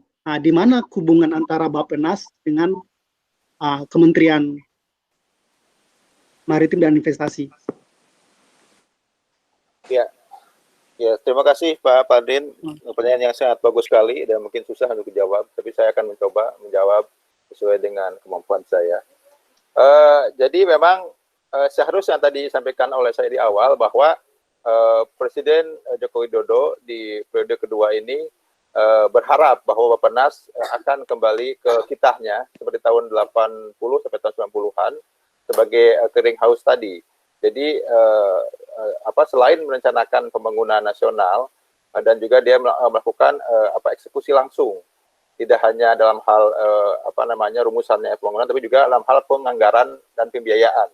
Tetapi tadi dengan adanya Undang-Undang 17/2003 tentang perbendaharaan negara dan juga Undang-Undang Nomor 1 tahun 2004 tentang keuangan negara itu diambil alih, sehingga Bappenas itu sangat tergantung oleh kementerian lainnya, itu kan. Dalam hal ini mungkin terkait dengan ketika kita punya rencana pembangunan jangka panjang menengah, misalkan dengan alokasi anggaran 1.000 triliun, tapi ketika oleh Kementerian Keuangan dibilang bahwa kita tidak mempunyai uang untuk itu, maka itu harus disortir atau disesuaikan dengan anggaran yang ada. Nah, terkait tadi dengan kementerian lain juga seperti itu. Nah, tadinya kan diharapkan dengan clearing house ini juga, jadi semua rencana pembangunan, baik sifatnya tadi pembangunan maupun regulasi, itu harus dikirimkan kepada Bappenas sebagai dirjen utama atau sebagai konduktor, di mana masing-masing kementerian lembaga, baik itu Kementerian Negara maupun Kementerian Perekonomian itu melaporkan dan juga menyampaikan kepada Bappenas. Tapi pada implementasinya ini memang sangat sulit karena masing-masing kementerian seperti ada ego sektoral. Dan ini menjadi penyakit yang menahun di kita. Ego sektoral ya Pak ya. Betul, dan dia apalagi kan merasa bahwa dia lebih dekat dengan pusat kekuasaan, lebih dekat dengan presiden, sehingga dia bisa langsung memveto istilahnya. Jadi bisa tidak setuju atau tidak searah dengan apa yang menjadi cita-cita nasional yang dirumuskan dalam dalam tadi di Bappenas tadi.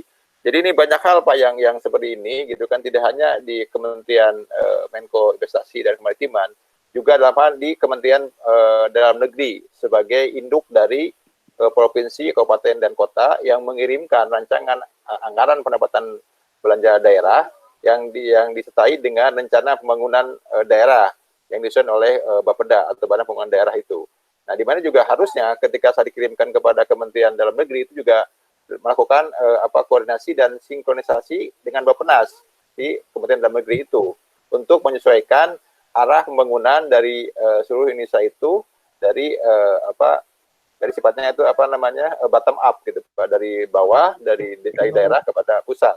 Tapi ini juga mungkin masih dicoba dan mudah-mudahan dengan amanat dan juga perintah yang baru kepada Menteri Bappenas ini atau Kepala Bappenas ini juga bisa merubah itu semua, dan semua kementerian sadar bahwa semua untuk rumusan pembangunan nasional ini bisa diserahkan ke satu pintu, yaitu Badan Pembangunan Nasional. Nanti untuk ketika ada misalkan usulan atau koreksi bisa disampaikan dan juga tidak langsung disampaikan ke publik dulu, tapi dibahas secara detail, karena yang menjadi leading sektornya adalah Badan Perencanaan Pembangunan Nasional, bukan masing-masing kementerian negara atau menteri perekonomian menteri Menko yang menjabat di atas masing-masing kementerian negara itu. Begitu Pak Padlin, mohon maaf kalau tidak baik Pak, terima kasih Pak. Ya, terima kasih Mas Budi. Masih ada pertanyaan buat Mas Budi. Ini sudah selesai semua ya di sini ya, presentasi ya? Pak Zul sepertinya belum ya? Iya, Pak Zul teman nggak hadir kan di forum kali ini kan? Oh Pak, ini dia lagi tengah. Gimana? Pak Dada belum. Pak Dada udah ya? Oh, Mas Firdaus belum. Mas Firdaus ya presentasi malam ini.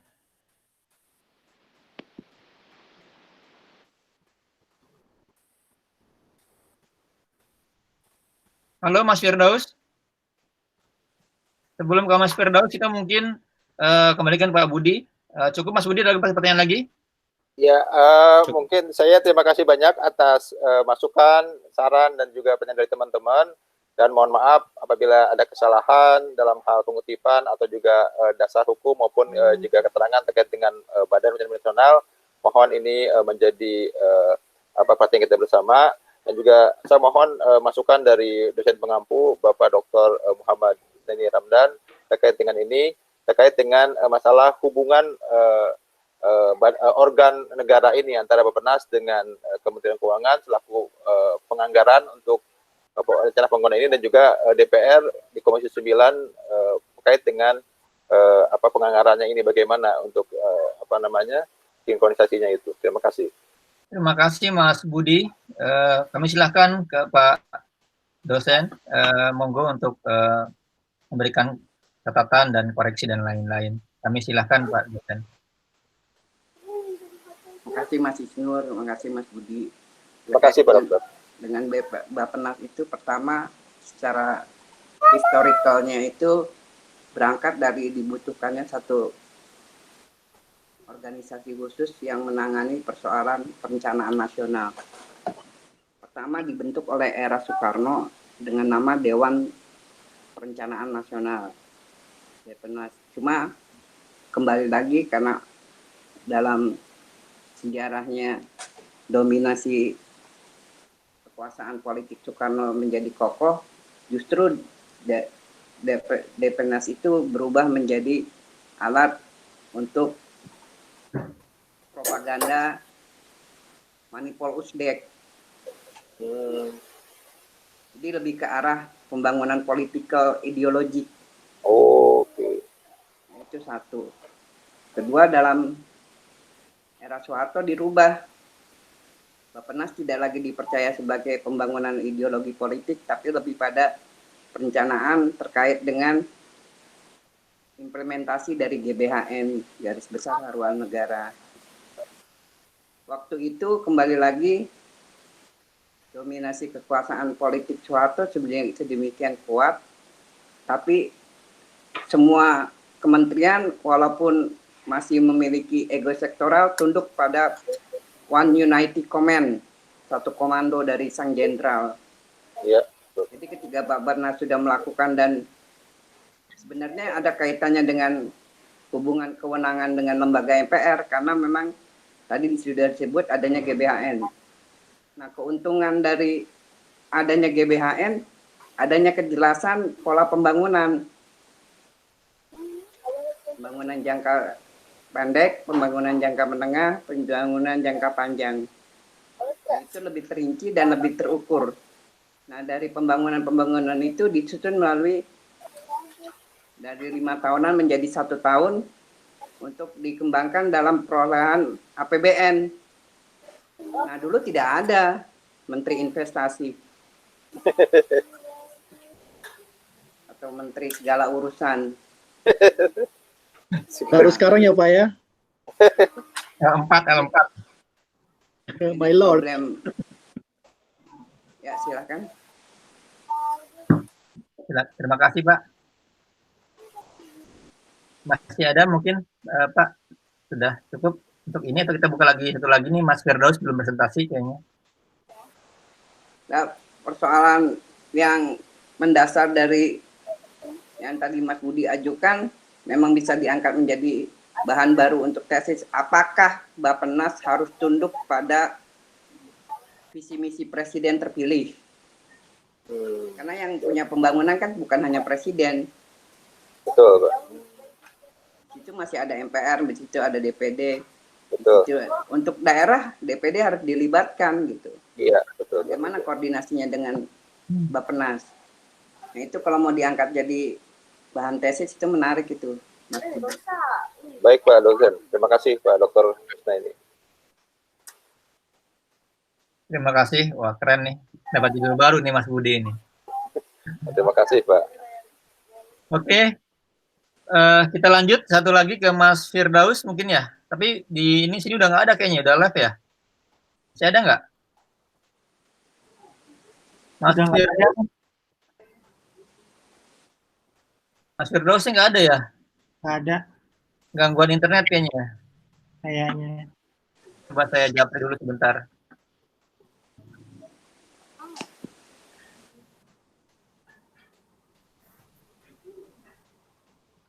Ada yang bisa japri nggak? Ini saya agak ngeheng nih. Bentar Pak ya, saya coba telepon dulu. Telepon beliau, kasihan. Ini kan tadi permintaan Pak dosen untuk diselesaikan malam ini. Jadi ini semua selesai. Sambil menunggu boleh saya insert. Mangga Pak. Jadi kan ada 2 tugas.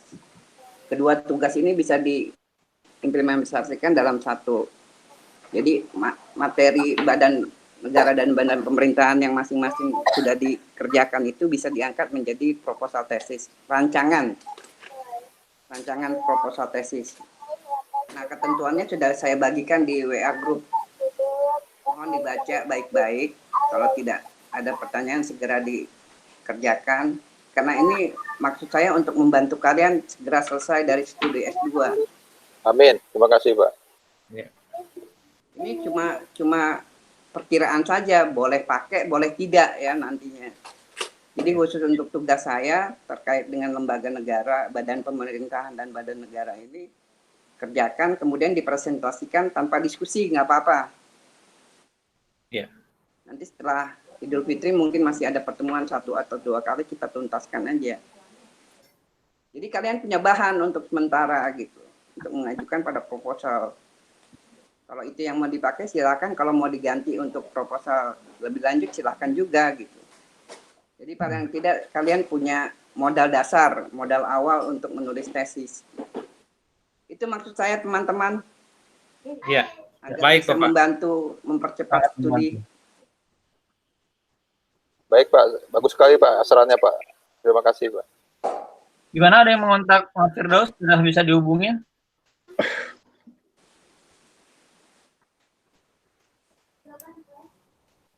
Syukur-syukur saya ditunjuk kalian sebagai pembimbing. Wah, mantap. Mantap. Tuh, beruntung sekali itu. Tipsnya gimana Pak biar dapat, apakah judulnya menyerupai seperti ini atau gimana? Tadi presentasi terakhir seperti presentasi RDPU di DPR itu. Walah. Luas Pak pemahamannya, Pak. Tapi beruntung pemakalahnya kalibernya cukup kompeten ya. Halo. Nampaknya belum ada kabar dari Pak Firdaus. Pak Isna ini mohon petunjuk gimana? Ini nggak Ya, lagi masuk loh. tuh. Ya, nelfon Lagi nggak 2 masuk. orang itu, Pak Isnur. Iya, jadi tadi Pak Firdaus sudah masuk, cuman nampaknya ada gangguan internet, jadi keluar lagi. Satu lagi Pak Zulkifli, kemarin saya ada kabar dari dia masih di hutan, jadi sulit banget jaringannya. Dia pun kesulitan kemarin ngirim tugas yang lain, jadi dia agak telat sedikit. Oke, bisa ditinggal. Untuk 2 yang terakhir. Oke, nanti mungkin kita ini ya kasih petunjuk lagi, tergantung Pak Isna ini, kita tunggu saja kabar buat kedua orang itu. Demikian kalau begitu, terima kasih atas kerjasamanya, perhatiannya, dan juga terima kasih atas presentasi buat rekan-rekan. Sebagai moderator, kalau ada kesalahan saya mohon maaf, terima kasih. Kembalikan ke Pak Isna ini sebagai dosen pengampu kita. Assalamualaikum warahmatullahi wabarakatuh. Waalaikumsalam warahmatullahi wabarakatuh. Terima kasih Pak Isna. Amat terkesan dengan angkatan ini, Terima kasih. teman-teman aktif, kemudian progresif dan kritik ya yang disampaikan. Nah, seperti tadi saya nyatakan, berbagai pengarahan dari saya ini bukan untuk memperberat kalian, tapi justru untuk meringankan tugas ke depan. Di antaranya bisa kalian ajukan sebagai proposal, ya, sehingga tidak ngulang ngetik, minimal kan itu. Iya. Sudah ada bahan awal, bahan dasar untuk menyusun rancangan proposal tesis. Nah, biasanya proposal tesis itu ada 2 atau 3 permasalahan. Nah, kalau kalian sudah siapkan itu, kalian bisa ajukan itu segera. Jangan nunggu COVID kedua kan. Alhamdulillah wa inna ilaihi menjalik ya. Mudah-mudahan dijauhkan Pak. Waduh, janganlah. Amin. Iya, nggak ada Pak, karena COVID-1 nggak diurusin. Kenapa masih ditangani dengan serius? Ya, justru itu yang bisa saya lakukan untuk kalian mempercepat penyelesaian studi di PMIH. Bapak Isna ini bisa bertanya sebentar, Pak? Silakan Agus. Itu di sistematika penulisan itu di D itu ada tinjauan pustaka dan di 4 juga itu ada tinjauan pustaka. Apa Bapak sengaja itu beda atau sama Bapak itu? Tinjauan pustaka yang kedua terkait dengan jurnal yang mutakhir Pak, yang terkait dengan itu. Intinya untuk membuat perbedaan dengan karya tulis yang lain. Dalam bahasa akademik ini disebut originalitas. Originalitas, oh iya. Jadi beda kalian dengan tulisan yang lain itu apa gitu. Bisa kalian gunakan daftar pustaka secara konvensional maupun elektronikal ya. Kalau yang di D itu Bapak? Apa tuh? 3D. Apa tuh?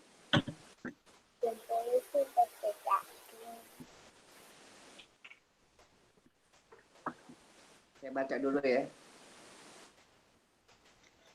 Nomor 3 itu ada sistematika. Ya. Coba bacakan Gus. Sistematika, saya bisa share Bapak, boleh share? Ya, monggo. Ya, share untuk teman-teman. Saya share sebentar. Ini Pak Firdaus udah muncul loh. Tapi udah ditutup. Mas Agus dulu sebentar.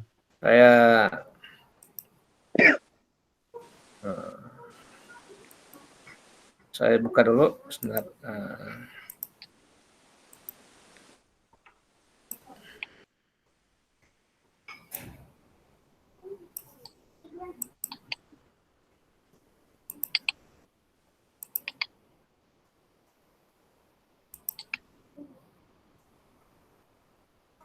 Sebentar, saya lagi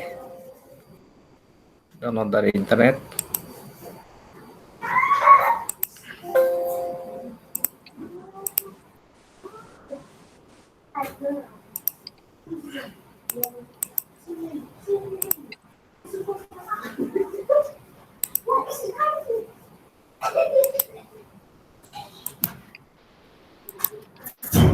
Maaf agak telat. Oke.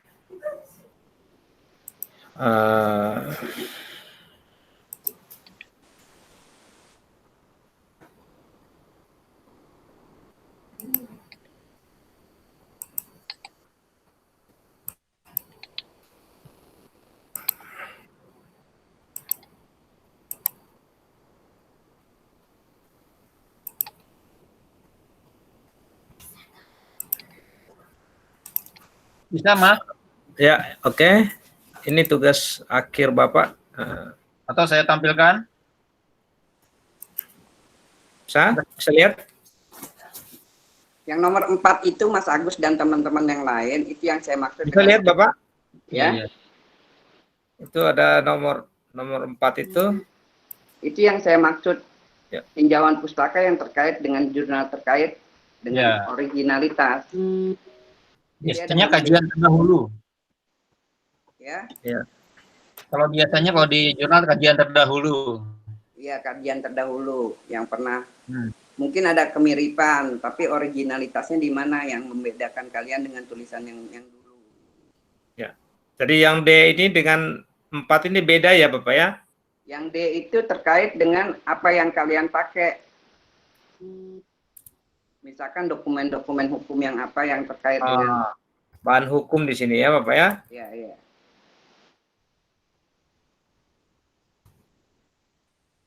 Atau sumber ya? Jika itu masalah, yang 4 boleh dihapus kok. Oh ini yang 4 dihapus Bapak? Ya dihapus aja lah. Karena ada bias ya. Oke, berarti langsung daftar pustaka ya Bapak ya? Ya. Ya, baik. Terima kasih Bapak Asni, saya stop sharingnya. Ya.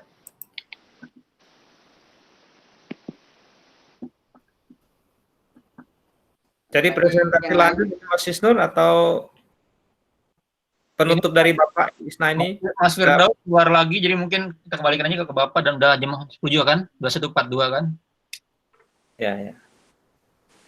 Ya, kita Baik teman-teman, kalau memang demikian masih ada 2 pertemuan lagi. Itu bisa lakukan pertama menyelesaikan tugas teman-teman yang belum mengajukan presentasi. Kedua, presentasi pribadi terkait dengan proposal yang mau diajukan untuk tesis. Ada pertanyaan lain? terima kasih Pak. Cukup jelas, Pak. Ya, setelah Idul Fitri tentunya kan. Ya. Baik, Pak. Baik, Pak. Jadi Idul Fitri kalian ingat saya. Orang bulan DPR. Ingat Iya. THR, Pak. Apa selalu kami ingat kok, Pak. Karena Terutama jangan, buku wakil presiden itu yang selalu kita ingat. Iya. jangan ingat THR-nya. THR di sini tugas hari raya. Siap, Pak, siap. Iya. Mudah-mudahan saya bisa bantu teman-teman yang lain dalam kaitan dengan pembimbingan tesis. Ya, Amin, baik. Pak. Terima kasih, Pak. Amin, Apa Pak. yang rekomendasikan. Nanti kan ada pertanyaan mau dibimbing siapa gitu. Ya. Kalau kalian tunjuk saya bisa bantu kalian. Siap, Iya. siap. Baik, Bapak. Baik, Pak. Terima kasih. Oke? Oke. Baik, terima kasih banyak Bapak Isnaini, teman-teman. Baik, Pak. Terima kasih banyak Pak Dr. Isnaini atas sharing ilmunya, pencerahannya. Terima kasih, Semoga Pak beramal Dr. soleh. Terima kasih teman-teman semuanya. Semoga Amin. sehat selalu. Amin. Mohon maaf lahir batin juga, Pak. Ya, selamat Idul Fitri ya. Seperti Pak Selamat Idul batin. Fitri, Pak. Selamat Idul Fitri. Pak. Oh. Semoga sehat selalu Pak. Ya, makasih. Alhamdulillah. Amin. Selamat hari raya ya. Ya, Pak. Hari raya Selamat untuk keluarga. Selamat lahir batin. batin, Pak. Terima kasih. Taufiq wal hidayah. Wassalamualaikum warahmatullahi wabarakatuh. Waalaikumsalam warahmatullahi wabarakatuh. Terima kasih semuanya, Bapak-bapak. Keluarnya gimana nih?